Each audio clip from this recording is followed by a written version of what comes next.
আসসালামু আলাইকুম। সকল প্রশংসা আমার মহিমান্বিত রব মহান আল্লাহ পাকের প্রতি, যিনি আমাকে সৃষ্টি করেছেন।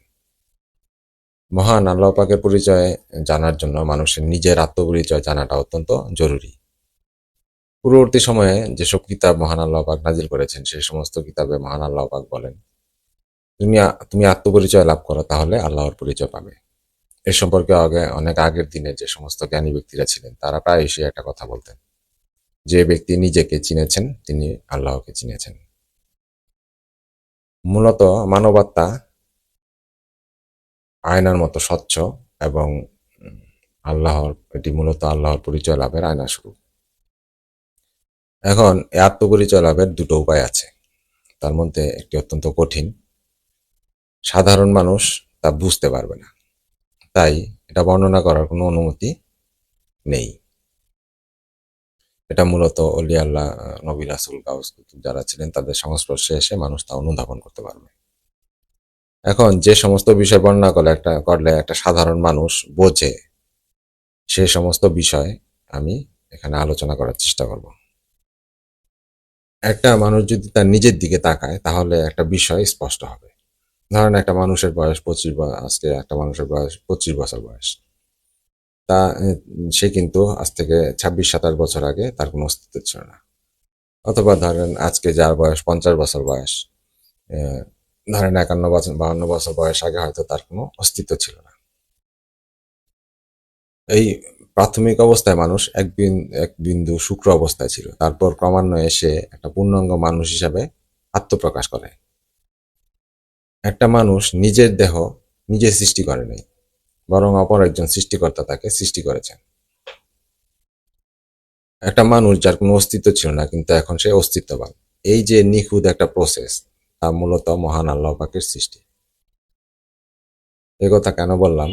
কারণ ধরেন এখন সে একটা মানুষ, সে পূর্ণ অস্তিত্ববান এবং জ্ঞান বুদ্ধি সম্পন্ন একজন সুন্দর মানুষ, কিন্তু তার পক্ষে আরেকটা মানুষ তৈরি করা কিন্তু সম্ভব নয়। অনেক সময় নাস্তিক লোকজন বলে যে আমাদের বাবা মা আমাদের তৈরি করেছে।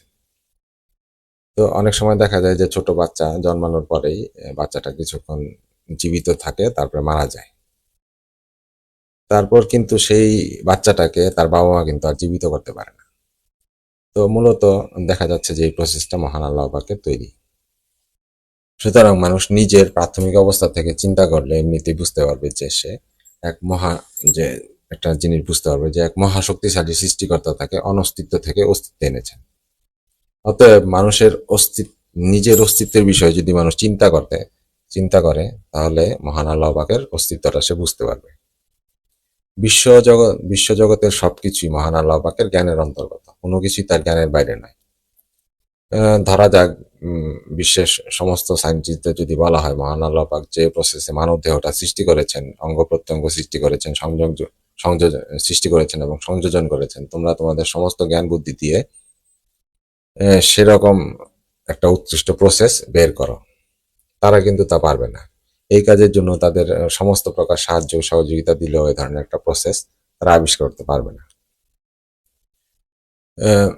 বিশ্বজগতের সবকিছুই মহান আল্লাহ পাকের জ্ঞানের অন্তর্গত, কোনো কিছুই তার জ্ঞানের বাইরে নাই। এই কথার আরেকটা প্রমাণ দেওয়া যাক, সেটা হচ্ছে যে আমরা যেসব বিষয় নিয়ে মূলত আমরা জ্ঞান অর্জনের চেষ্টা করি, সেসব বিষয়গুলো হচ্ছে মোটামুটি এরকম। যেমন ধরেন physics, chemistry, biology, biochemistry, mathematics, physiology, philosophy, law, তারপরে সোশিওলজি, পলিটিক্যাল সায়েন্স এক্সেট্রা। আমাদের জ্ঞান অর্জনের যে বিষয়গুলি, এই সমস্ত বিষয়গুলো মহান আল্লাহ পাক পবিত্র কোরআন এবং পূর্ববর্তী কিতাবে, আহ, উম, কোরআন শরীফ এবং পূর্ববর্তী কিতাবগুলোর মধ্যে বর্ণনা করেছেন। এই সমস্ত বিষয়গুলোর বাইরে কিন্তু আমরা আজ পর্যন্ত কোনো নতুন বিষয় আবিষ্কার করতে পারিনি, যা একেবারে নতুন। এর অর্থ হচ্ছে মহান আল্লাহ পাকের অনুমতির বাইরে আমরা কোনো কিছু বিষয় সম্পর্কে চিন্তাও করতে পারি না। এক কথায় বলতে গেলে বলতে হয় মহান আল্লাহ পাক আমাদের সমস্ত চিন্তা শক্তির নিয়ন্ত্রণকারী। এবার খুব সাধারণ একটা বিষয় নিয়ে কথা বলা যাক। ধরেন আমাদের মুখের ভিতরে যে সমস্ত দন্ত কপাটি রয়েছে, তা কি সুন্দরভাবে মহান আল্লাহ পাক সাজিয়ে রেখেছেন। খাদ্যদ্রব্য চাবানোর জন্য মুখের ভেতরের এক পাশের দাঁতগুলো চওড়া করেছেন, দাঁতের পাশেই থাকে জিহ্বা। এই জিহ্বা যা খাদ্যবস্তু চাবাতে সাহায্য করে। জিহ্বা দিয়ে লালা রস নির্গত হয়। এই লালা রস মূলত আমাদের মুখের খাদ্যদ্রব্যকে একটা পেস্টে রূপান্তরিত করে।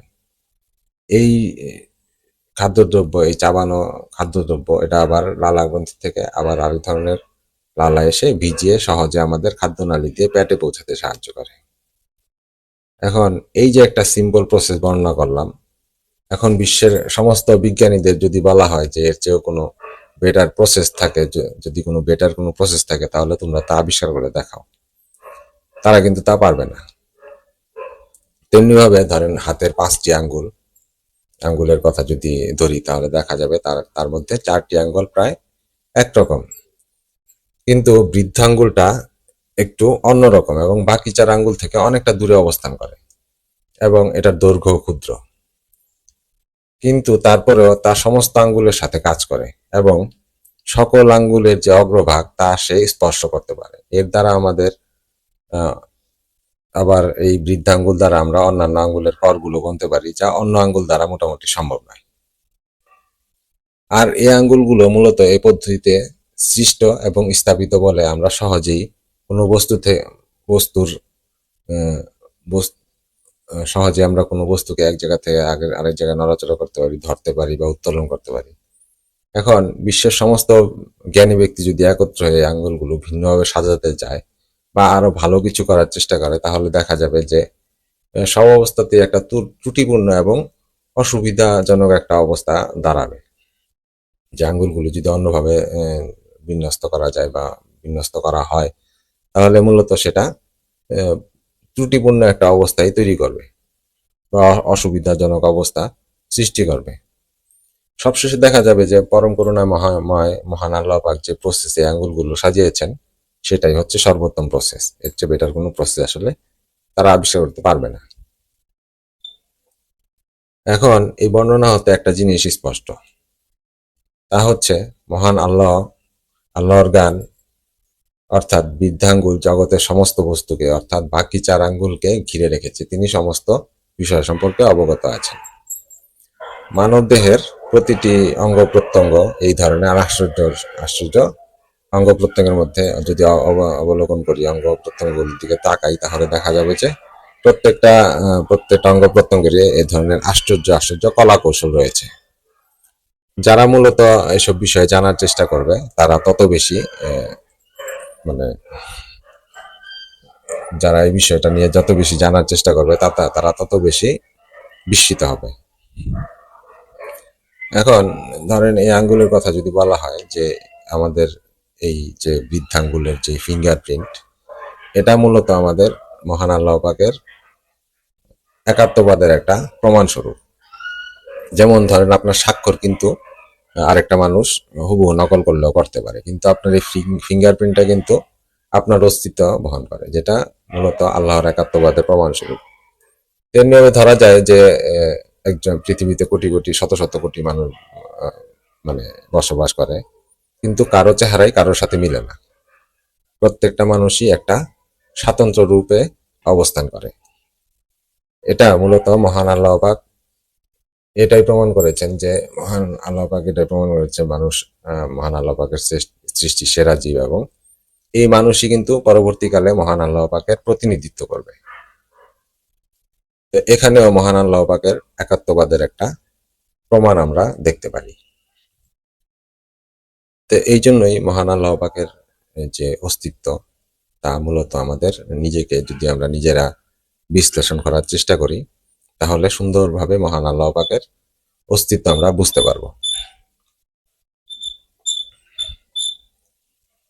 এই জন্যই মহান আল্লাহ পাকের পরিচয় জানার জন্য আসলে নিজের আত্মপরিচয় বা নিজের সম্পর্কে জানাটা অত্যন্ত জরুরি। তো আজকে এ পর্যন্তই। আল্লাহ হাফিজ।